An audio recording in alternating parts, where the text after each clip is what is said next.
What's up, party people? Happy Friday. We're happy that you're joining us here today to talk about everything related to health, diabetes, insulin resistance, genetics, not genetics, and beyond. I have an incredibly special guest here with us today. This is Jason Prawl. He is actually a speaker in the 2022 Blood Sugar Revolution Summit, which is going live now. And he's also the creator of the Human Longevity Project. So we got a lot to talk about today. Jason, how you doing? I'm doing great. You just reminded me it's Friday, which I can't believe. So the week has flown by, but I'm ready for the weekend. Good to see you. Plans for the weekend? What's that? What are your plans for the weekend? I'm actually going to take it easy. I've been very busy. That said, I will be going up to LA. I'm in San Diego, so I'm going to be driving up to LA to go hang out with a friend on a boat. We're not going to go out. We're just going to sit in the dock and at the dock and that's even cooler. I love it. I love it. So from whatever platform you're watching on, whether it's Facebook or YouTube, do us a favor, drop us a comment in the chat box and tell us, number one, where you come from, and number two, what plans do you have for the weekend? We care a lot about our weekends because it's an opportunity for you to actually de-stress a little bit, take a little of the weight of the world off your shoulders, relax, and live the lifestyle that you hopefully should be living on a daily basis. So the focus of today's conversation is about genetics. Okay. You hear people say this all the time. They say, I got dealt a bad card. My mom has heart disease. My dad has diabetes. My brother has type 1 diabetes. My sister has hypertension. My uncle has fatty liver disease, right? And so it kind of makes you believe that because in your direct nuclear family and even maybe in your second degree, that because those individuals are living with some form of chronic disease or multiple chronic diseases, that it's only a matter of time before you get dealt the chronic disease card and then also have to live with it. I've seen this all over social media. People say, oh, I have bad genes. Diabetes runs in my family. Heart disease runs in my family. And what they do is they sort of mentally succumb to a fate that chronic disease will eventually become something in their life and that they'll have to live with it for the rest of their life. But that's not always a true statement. So I want to talk about that. First of all, Jason, give people a little bit of background about who you are and what is the Human Longevity Project in particular. Yeah, so I'm just a guy that got sick and figured out that I couldn't find the answers with the traditional doctors that I was coming into contact with. I had joint pains and skin conditions, and I couldn't figure out what was going on. And so that led me to this long journey of essentially becoming a health practitioner, integrative functional medicine, and eventually even sort of outside of that, studying Ayurveda and naturopathic medicine, energy medicine, if you will, trauma therapy, basically everything I could get my hands on to figure out what was causing my health issues. And then in the broader context, the people that I was working with, what was underlying their conditions and their fundamental health challenges that they were facing, because it goes so far beyond, as you said, the genetic aspect. And so with the Human Longevity Project, that was just a project, a documentary film series that we produced, 9-part series. We went around the world. We spoke with people in their 80s, 90s, 100s, and really wanted to get a sense for what was it about their life, their environment, their whole social structure that was giving these people that are in the blue zones, which are areas that have been identified as having people that reach 100 at a much higher proportion than the average Western populations.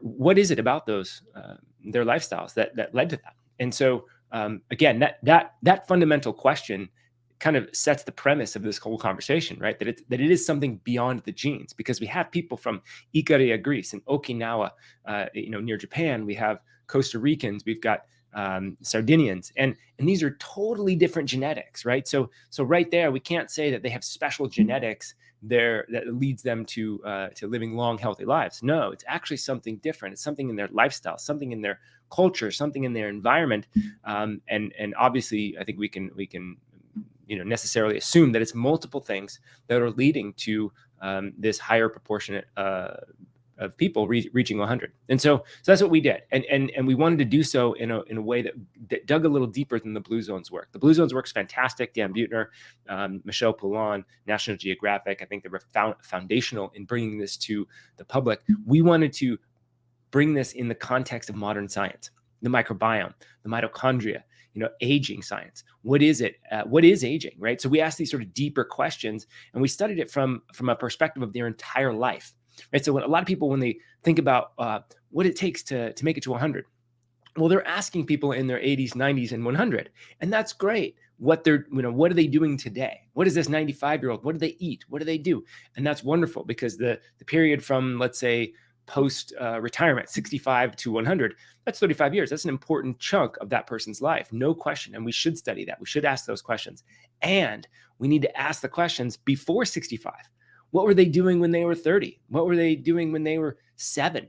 What was their birth like, right? Those are fundamental questions that lead to 100 years of being sort of relatively healthy, right? So that was kind of the context of the film series, and we got a lot of amazing answers, and I think we recognized some of the deeper aspects that lead to long-term health.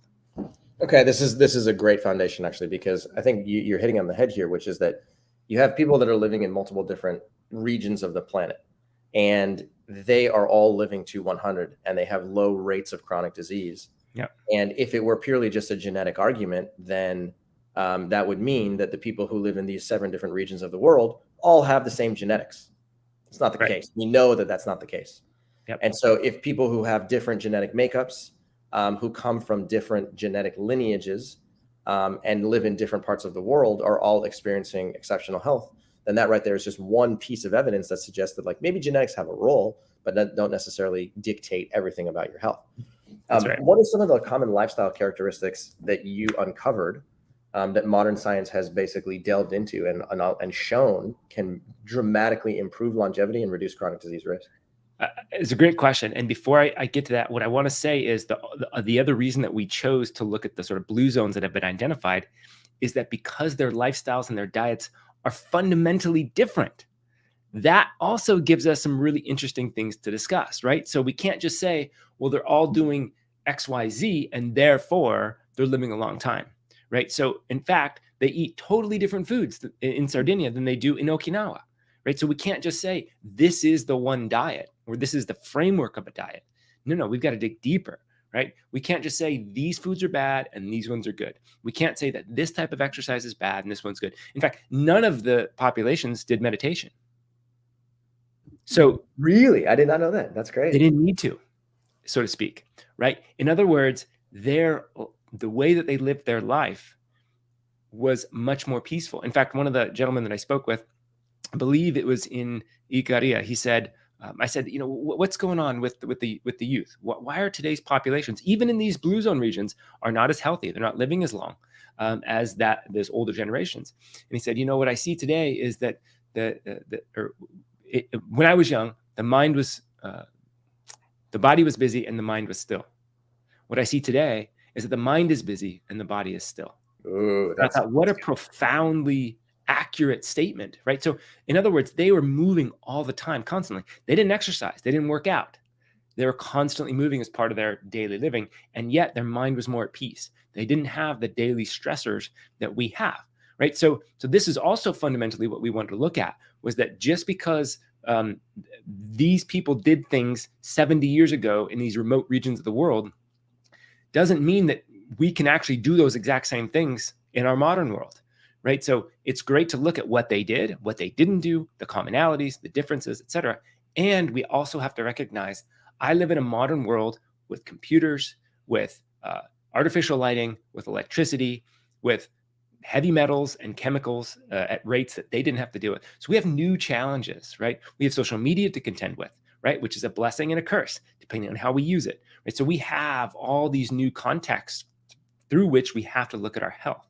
So we can't just look at the past and say, what did these people do? Okay, let's copy that. It's not going to get us anywhere, nor would we want to. Most of these people lived most of their life without electricity. You know, most of us can't imagine that. Sure, we go camping, but we've got all our modern electronics with us, right? And so when we lose power for 3-4 days, right? In Florida, there's been a lot of this, you know, in this fairly frequently, you know, fairly consistently, right? Every season, we kind of deal with power outages in the Northeast and the Southeast, and it causes a stir. Right? They lived most of their life like that, right? So we wouldn't want necessarily to go back to the way they lived. They had unique challenges, and also we have unique challenges, right? So that was the interesting part. Now back to your question, there were some really fundamental characteristics, right? Speaking of the diet, they ate whole foods. No matter what kind of foods they ate, it was primarily whole foods their entire life. They didn't have processed foods like we have, like hyper processed foods in packages. You know, they were eating fundamental foods that they were growing, that they were trading, that they were, you know, consuming locally, right? So they didn't have a global food distribution system to contend with, right? So they didn't have all the choices. You and I, Cyrus, we have to make choices. We go into a grocery store, we actually have to actively say, no, I don't want to eat that. Although, boy, that looks good, and I know how good it tastes. It's not good for me. I need to go this way, right? So that's an active decision we have to make, and hopefully we can turn it into a habit or a lifestyle. But for them, they'd never had to contend with that, right? So they ate whole foods, organic foods. They ate foods in certain windows and times of day. They didn't eat food all day long. So these were the commonalities when it comes to diet. You know, when it comes to sleep, they all got really good sleep. The sun went down, and shortly thereafter, they all went to bed. Right? I don't know about you, but I spend a lot of time up after the sun goes down, right? Especially during the winter. Winter, and the sun goes down at 6, 7 p.m. I'm up till 9, 9:30, 10. And that's not even particularly late. A lot of people start staying up till 11, midnight, beyond. Right? That disruptive sleep pattern is going to change your architecture. It's going to change the lymphatic clearance, right? The waste clearance from the brain. It's going to change your metabolic health. Right. So when it comes to metabolic activity, diabetes, prediabetes, the way the liver, the pancreas, all these organ systems are functioning, it's going to change.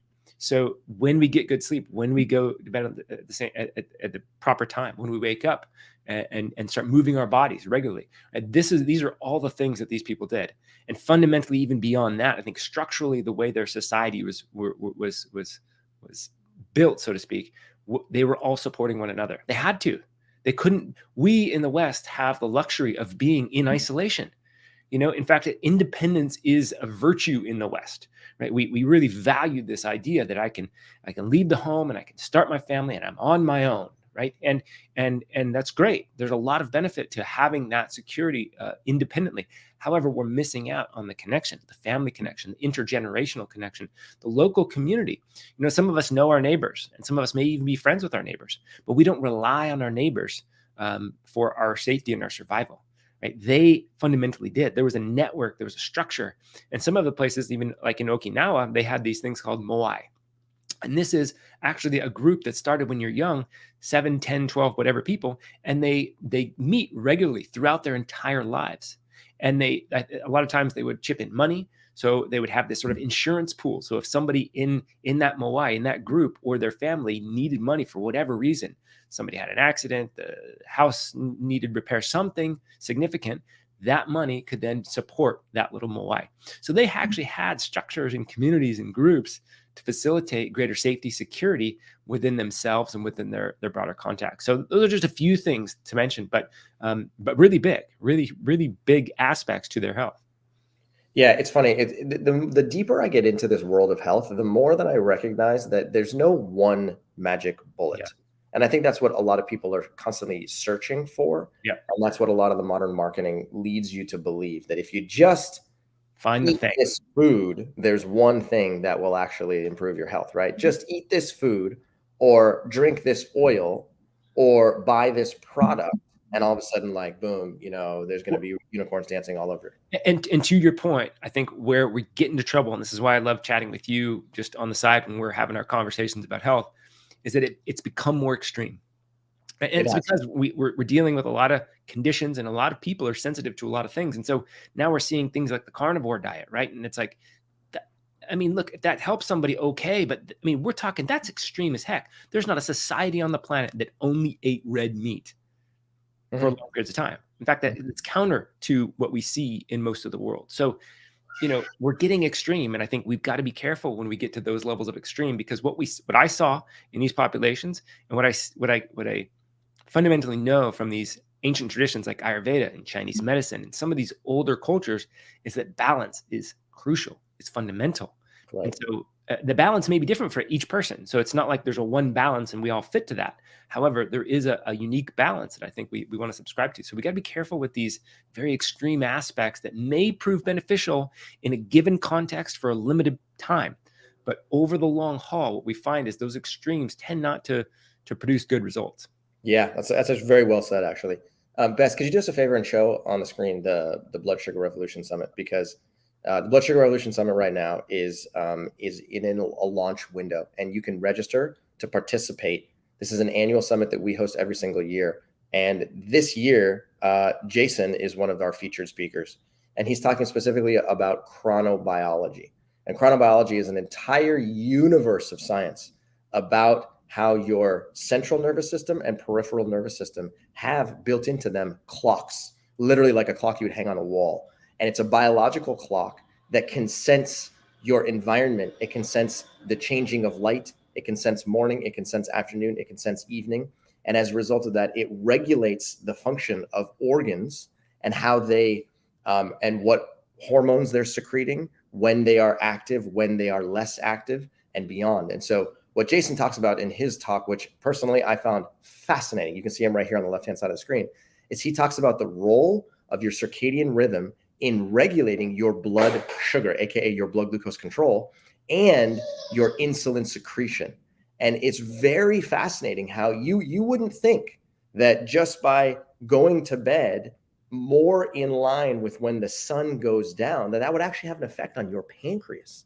And they can actually control how much glucose your liver is putting into circulation. But there's a very complex symphony that happens between your brain and your peripheral tissues that can help in regulating your blood glucose control today and into the future.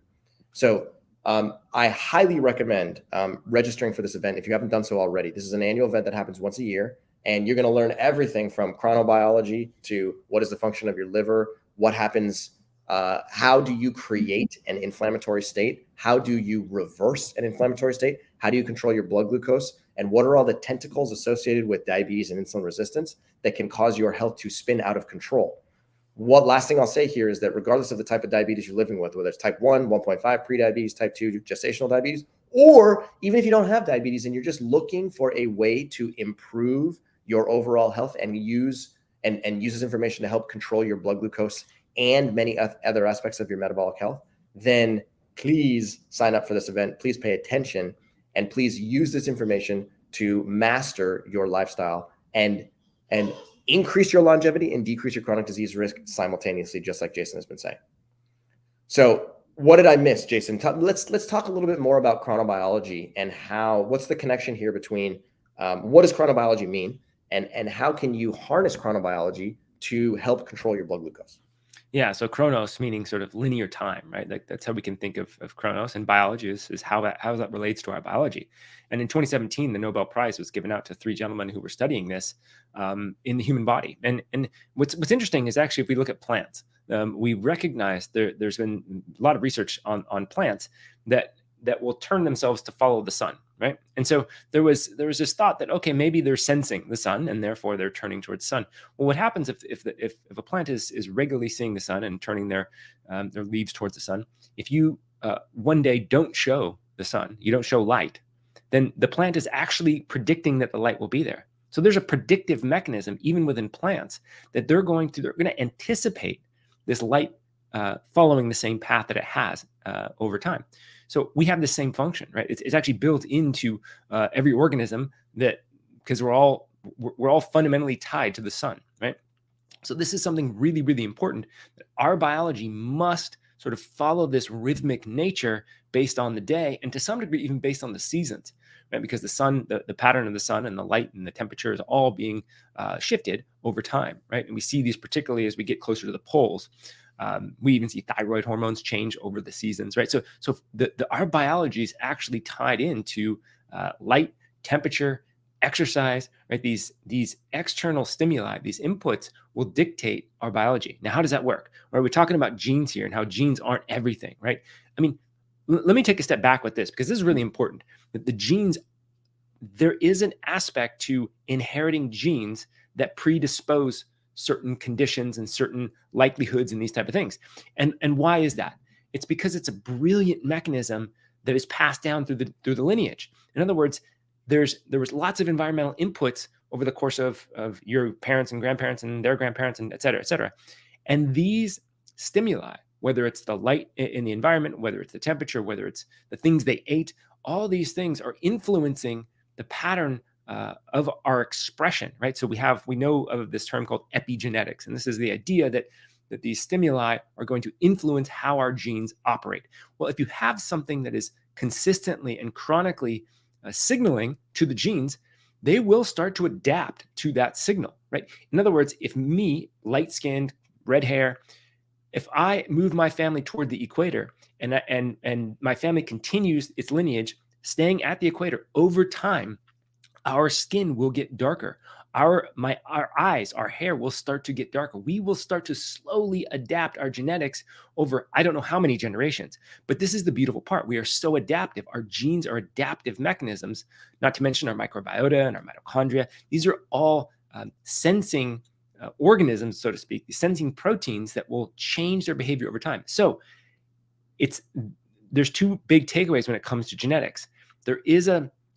They don't adapt overnight, so that they may take some time. So there's a certain plasticity, so to speak, of our genetics, so that when we inherit things, yes, there's a more likelihood of this or that or the other. And what we know about epigenetics is that even though those genetics don't need to change, or maybe can't change over the course of one generation, we can turn them on, turn them off. We can express them or not express them based on methylation and acetylation and all these things going on at the micro level. We're essentially going to be expressing or not expressing. And it is that expressing or not expressing that's going to impact us in our life. And if I don't express a gene over the course of my entire life, and then I have a child, and then he doesn't express that gene over the course of his life, et cetera, then that gene's essentially going to just start to turn off. We're not going to need to express that. So the genes will start to change over time. Chronobiology is really interesting because we now know that there's things called period genes, clock genes. And these are aspects of our genetics that are in front of some of the sort of functional genes that we're talking about, that we might think of. So in other words, these must sense the time of day based on the light, based on temperature, based on exercise, based on food intake. And it's picking up these signals, and it's going to turn on or turn off and express or not express certain genetics that we have within our liver and our kidney and our eyes and our ears, skin. Every organ system in our body is going to detect this signal and then express or not express a specific gene accordingly. So there's one study I looked at that was looking at thyroid hormones, thyroid genes. And in the morning at 9 a.m., there was like 700 genes that turned on and 1,000 genes that turned off. And then at 5 p.m. or 9 p.m. or whatever it was a totally different set of genes that turned on and a totally different set of genes that turned off, just related to the thyroid. So we're talking about hundreds or thousands of genetic switches, so to speak, that are expressing or not expressing based on the time of day. So that's a really, really important factor to consider. That means that at certain times of the day, we have better digestion than others. At certain times of the day, we have better glucose control than others, just inherently.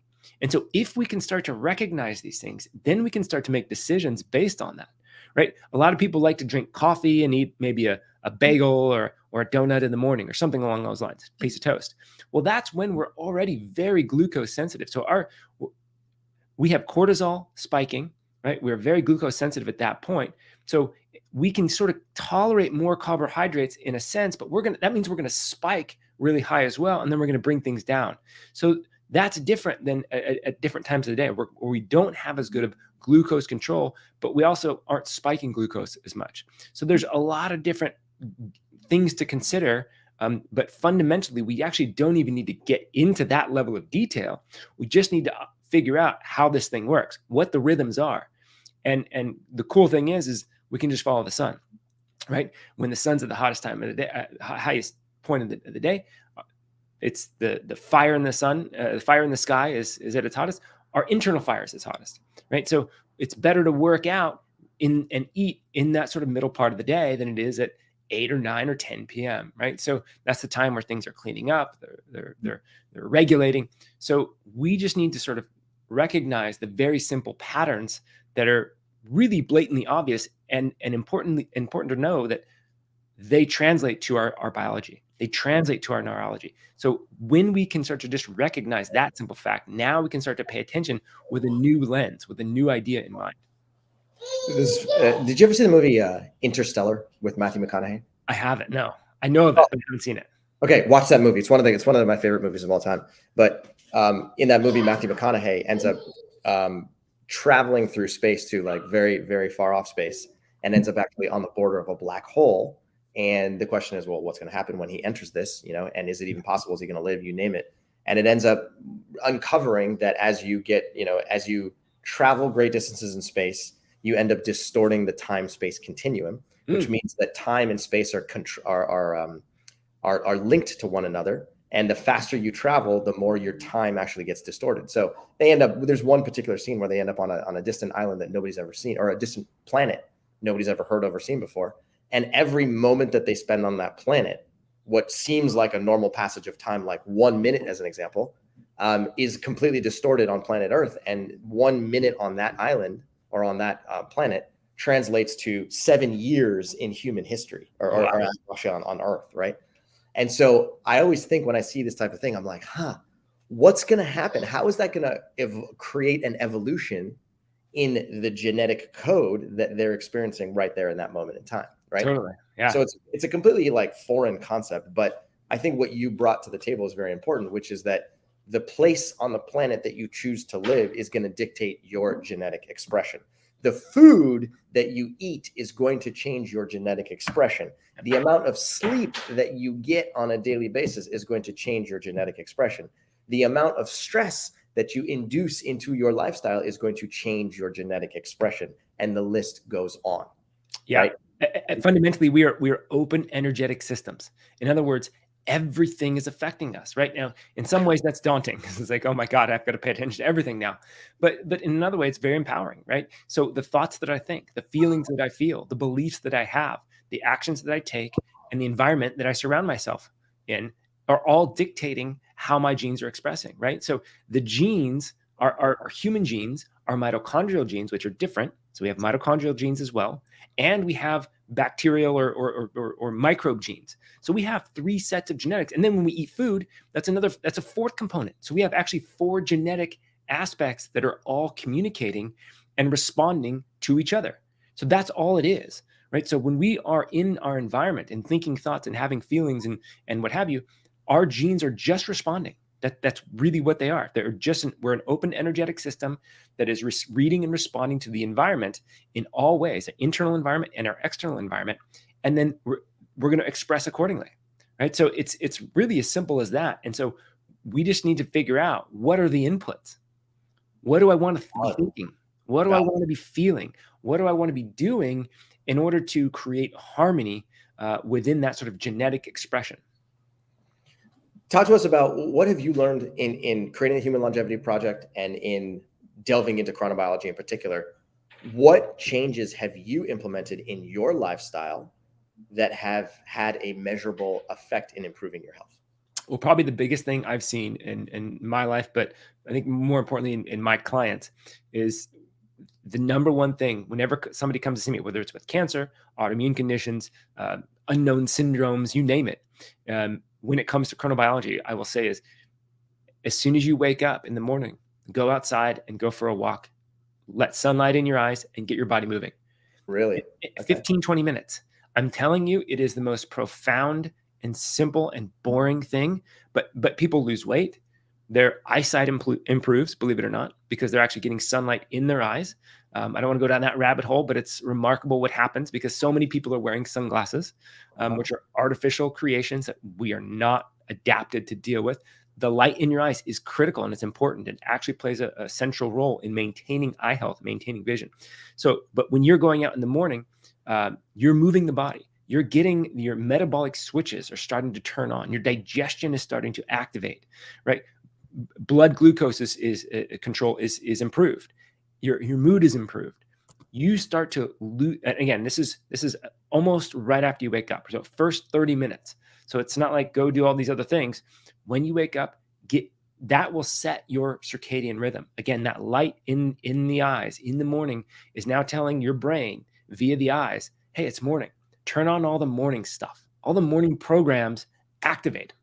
And so if we fail to get that signal and the interior lights in your home aren't powerful enough to really turn on that switch. So it's beyond just the cortisol rhythms. Now that's important because if you actually look at when you run labs with people and you look at cortisol rhythms and melatonin, what you typically see is that, let's see if I can do this right, but cortisol should spike in the morning, right? And then slowly come down and be low at night. And melatonin's the opposite, right? Melatonin comes down and pretty low in the morning, and then it starts to peak at night. Correct. Now that flatlines and it's reversed, and it's a mess with a lot of people for a lot of reasons. And so one of the ways that it's called the cortisol waking response. And so if we can get that morning cortisol to spike and get nice and high, which is what you want, cortisol is fantastic. It's a beautiful hormone. It gets a bad rap because we can chronically express it. But when you don't have enough cortisol, you're lethargic, you're tired, you can't get going, you don't have motivation. Cortisol is important. We need to have that morning spike. And when you have it, you're up and you're ready to go. You don't need your morning coffee to get going. And that is one of the things that will happen when you start going outside in the morning just to get light in your eyes and get a little movement. And fundamentally, look, if you can't go walking or you don't want to or whatever, at the very least, go outside and sit outside, even if it's raining, if it's snowing, I don't care what the weather's like.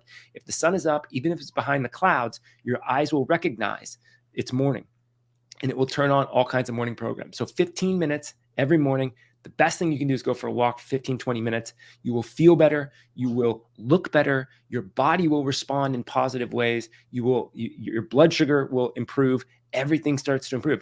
Blood sugars, it's complicated, right? We have things like GLUT4. We have all these mechanisms and hormones and things that are going on to help regulate blood glucose, to get glucose into the cell, right? To be able to utilize it and burn it for fuel. So there's all kinds of things going on that start to get regulated when you simply get up in the morning and you go for movement. So that is the fundamental. When it comes to sleep issues, a lot of people focus at night, and that's important, right? Like, we see these blue blocking glasses now that people may be familiar with.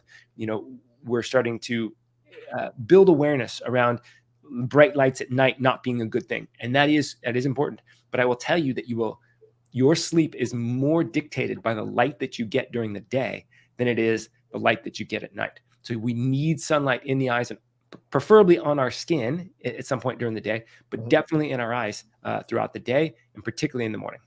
Okay. So I can vouch for that. It's funny. Every time you talk, I literally have a checklist in my head. I'm like, oh, I want to talk about this. I want to talk about this. I want to talk about this. Because you're fascinating and you bring up so many different topics here. But one of the things that you just said here, which is that the quality of your sleep is dictated not necessarily by what you do at night, but what you do during the day and how much light you actually expose yourself to. I have a 1-year-old, as you know, Indigo. It is a job for me and my wife, Kylie, to take Indigo outside, and we refer to it as letting her get her wiggles out. Yeah. Right? I know a lot of parents know this. Right? If she gets her wiggles out multiple times per day during the daytime, and especially if she's outside and she's getting a lot of exposure to the sunlight and beyond, then the more wiggles she gets out in the daytime, the better her sleep is. And so it literally is required for us as her caretakers and as her parents to make sure that she has that opportunity, right? But yet we don't think about it in the same respect. We don't, very few adults are thinking about it. They're like, oh man, I got to get my wiggles out today. Otherwise, I'm not going to sleep well, right? Right. But getting your wiggles out is something that requires, number one, exposure to the sun. Number two, being outside. Number three, moving, not necessarily in a dedicated exercise class. You can certainly do that, and I would recommend doing that for sure. But also outside of your dedicated exercise class and your dedicated exercise sessions is moving your body in an unconscious manner. Not necessarily sitting in a seat, moving around, picking up bags, walking, going to your car, coming back, going to the grocery store, not necessarily in your car, taking the trash out, doing dishes, and beyond, right? So that sort of unconscious or subconscious movement can go a very long way in not only helping you get your wiggles out, but also lowering your blood glucose, lowering your cholesterol, and preparing you for the ability to have high quality sleep. Yep, absolutely. And I love one of the messages that you bring with the work that you do, which is that carbs aren't bad, right? Yeah. They've been demonized, and here's why, right? It's fundamentally because if we sit around and we don't do anything and we eat a bunch of carbs, even healthy carbs, it's not going to be a good thing for our blood glucose. We can't handle that much carbohydrates because we're not moving. When we looked and talked to the people in the blue zones and we spoke about their diet and what they ate tons of carbohydrates. Why? They're not eating salads and drinking green juices. Not that there's anything wrong with that, but they needed to eat food that was going to nourish them. They needed energy. They needed cellular metabolism. So they were eating squashes and potatoes and corn and bread, right? Like they ate a different diet than what even might be ideal in our Western diet if we're not moving. But when you move and you walk 30 kilometers in a day, yeah, you can eat a bunch of rice, you can eat a bunch of potatoes, and your body's going to be just fine. So this is the fundamental difference, right? So, I attended in my sort of training and education, I went to a lot of functional neurology and all these courses that were taught by really, really amazing teachers and mentors for me. And I was an athlete, so I always recognized inherently the benefits of exercise. But I was probably more narrow viewed than I realized, which is that exercise is great and it maintains a physique and it makes you strong and it builds hormones and all these things, and that's wonderful and no question. And when it comes to disease, chronic diseases of all kinds, I recall from these classes that I was taking sort of the neurophysiology of exercise, right? And it's like the hormones, the immune factors, the metabolic activity, all this stuff is regulated by exercise in such profound ways. So I want to bring that to the table when it comes to chronic disease of all kinds, when it comes to imbalances of anything. Exercise may be the most important factor, perhaps behind sleep, right? So sleep, I think, is probably number one if I were to put it in a rank order. Number two is probably exercise when it comes to habits, right? I mean, I think connection and love, and there's some other things in there too. Don't get me wrong, but exercise, it's more than just becoming fit. It's more than trying to raise your growth hormone and testosterone and keeping hormones in balance. That's fundamental and it's great too. It is the neural hormones, the feel-good hormones start to get balanced. Your neurochemistry, in other words, you're not as depressed, you're not as anxious, you're not as apathetic. You start to get motivated. You feel good. You feel high, so to speak. Right? There's a willingness to participate in life because you're moving all the time. And again, it doesn't have to be formal exercise. So blood glucose, the metabolic switches, your ability to be metabolically flexible and burn fat and sort of fast for 12 hours and 15 hours and 20 hours without it being a big deal, right? The ability to eat carbohydrates and not have it tip you over and have wild blood sugar swings, that can all be regulated by improved exercise, more movement throughout the day. So again, in my clinical practice, when it comes to chronic disease, exercise is always underrated in its ability to sort of treat chronic disease and pull people out of a metabolic chaos that they're in. Ooh, metabolic chaos. Yeah, it's funny because we use the term metabolic traffic jam, which is basically synonymous. It's the same thing, right? Yeah. There's a couple of questions that have come in actually over the last, as you've been talking. Number one from Constance. She says, in regarding to getting your wiggles out, if we sit too much at the computer, does that cause our sugar levels to go up? And the answer is absolutely. So when you do not perform, when you are more sedentary, what that does is it actually, let me back up. The way to get glucose out of your blood and into your liver and muscle, which are two large glucose absorbers. Hi, monkey. The fundamental way to do that is to move your body. And by moving your body, you're forcing your muscles to mechanically contract and elongate.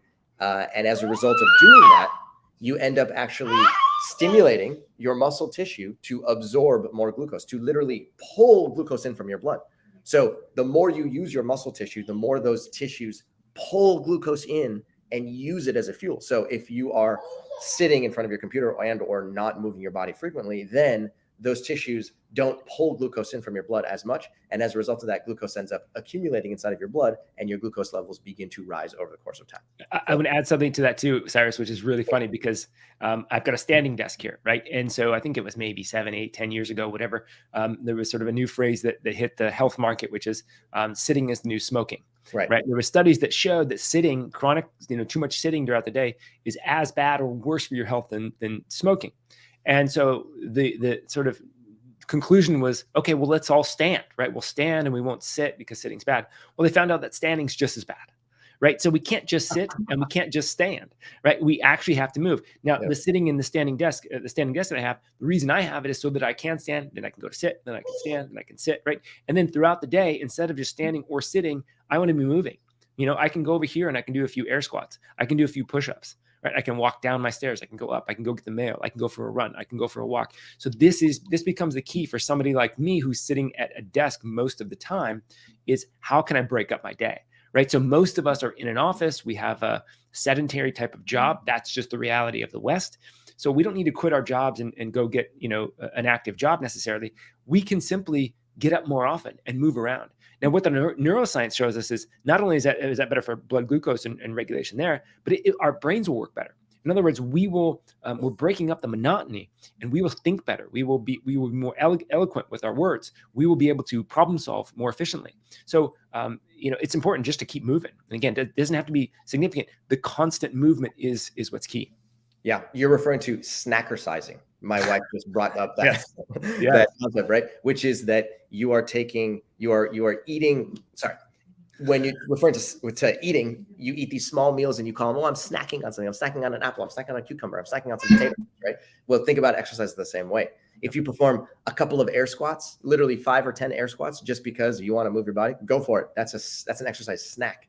You can do the same thing by going and taking a 5-minute walk. You can do the same thing by doing a bunch of push-ups just because, well, why not, right? And snackersizing is actually a very effective way of breaking up your day and forcing yourself to do some movement that has profound metabolic consequences. Especially before and after meals, right? So before a meal, doing 20 air squats, right? Getting that blood pumping will improve digestion.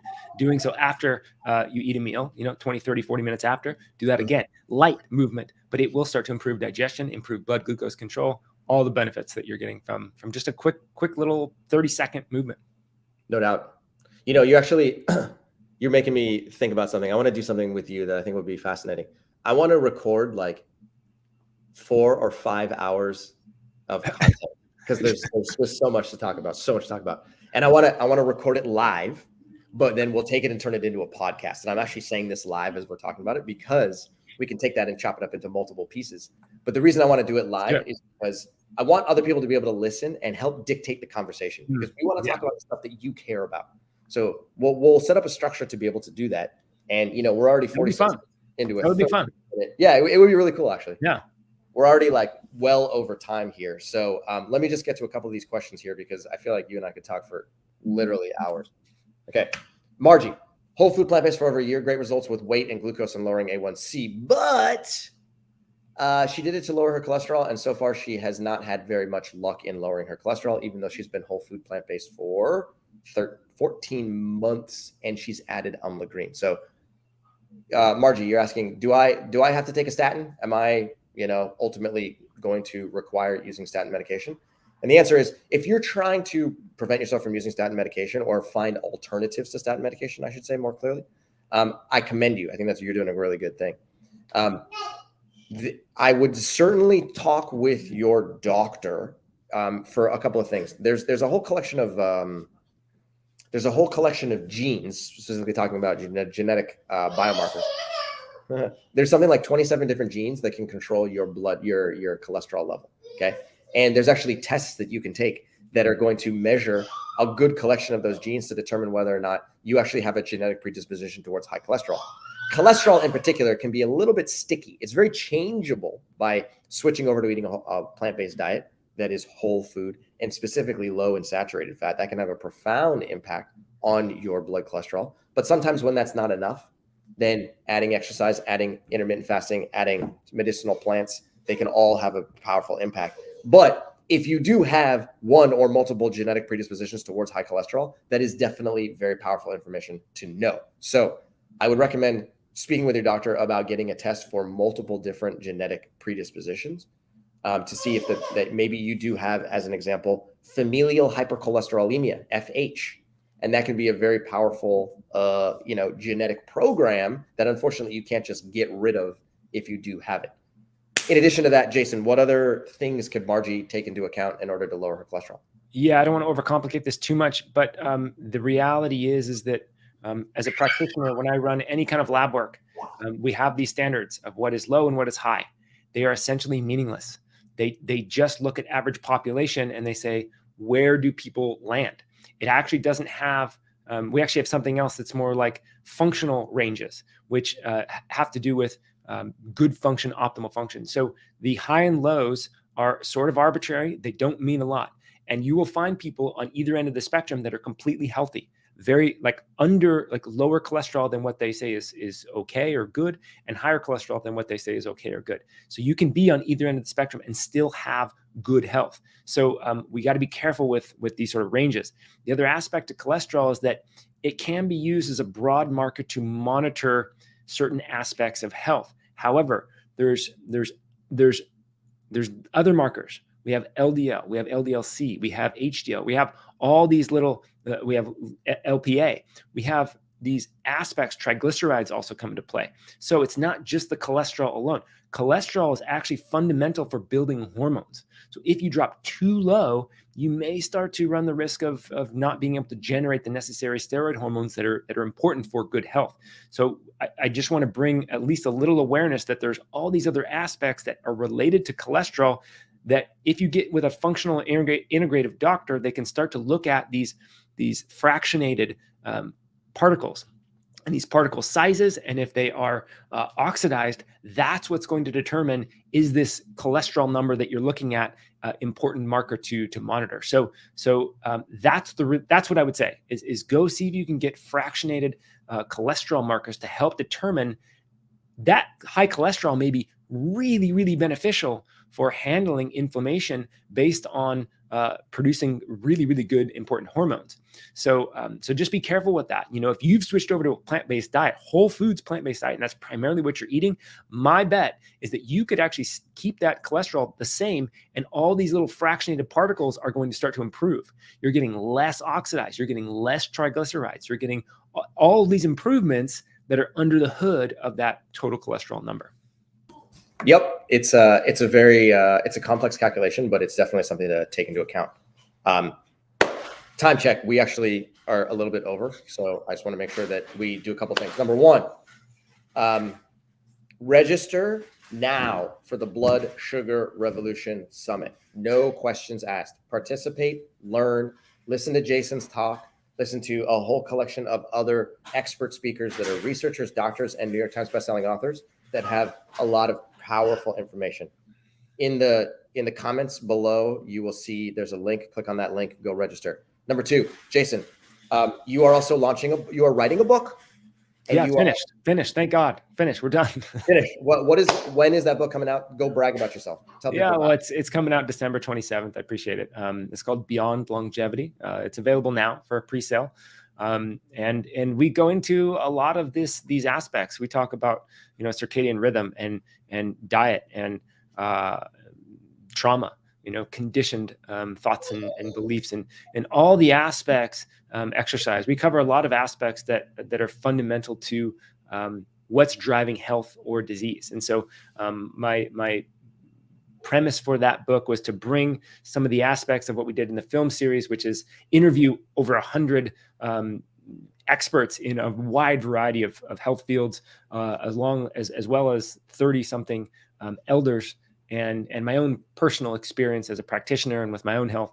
And I tried to distill that down into some of the important factors. So the idea is not necessarily just to live a long life, because that's really not what we're here for, to live a long time, right? We're here to live as much as we can today, right? And do so as many days as possible, right? And I think when we do that, we we find fulfillment, we find happiness, we give back, we contribute to the world, right? We don't want to be living a long time and destroying everything around us. So there's a way to live, and that was really what I wanted to try to express in that book, is to help give people a sense for how to heal themselves and also stay healthy as long as possible. Carpe diem, seize the day. Yes, That's the mentality. I love it. I love it. And okay, so that book is ready for pre-order, and that book will be coming out, you said December 23rd? Then December 27th. December 27th. Yes. Okay, cool. All right, we're gonna be talking a lot more about that book. I want to get my hands on it. I want to read every single word that you have Thank you, Cyrus. And by the way, you have a really good list of speakers. I was looking at your expert list, and wow, you guys got a good summit put together. So I'm excited to tune in with to see some of these other speakers. Phenomenal. Yeah, I mean, I can tell you this. We've performed hundreds of interviews over the course of time. These 22 interviews are without question the most powerful interviews that we've ever done. And they're just, quite honestly, the most fun we've ever done, because over the course of time, we've developed stronger and stronger friendships with every single one of the speakers, yourself included. And the deeper the personal relationship goes, the deeper the conversation goes, the more fun the information is to uncover, and the more value it adds to other people's lives. Yeah, and it just flows. And you guys you're a great interviewer, Cyrus. I love your heart, and you're just, it's easy. It's easy to chat with you, and you bring out the best in your guests. So I appreciate you including me in that fabulous lineup. And for sure, thank you again for putting it on. That's the tip of the iceberg. No questions asked. So thank you for being here today, Jason. It's always a pleasure. And there's a whole bunch of comments we weren't able to, a bunch of questions we weren't able to answer, but we appreciate you guys all being here, and we will see you next week, same time, same place. And for the rest of, have a great weekend. Get outside, get some light exposure, move your body, eat a whole food, plant-based diet, and we'll catch you next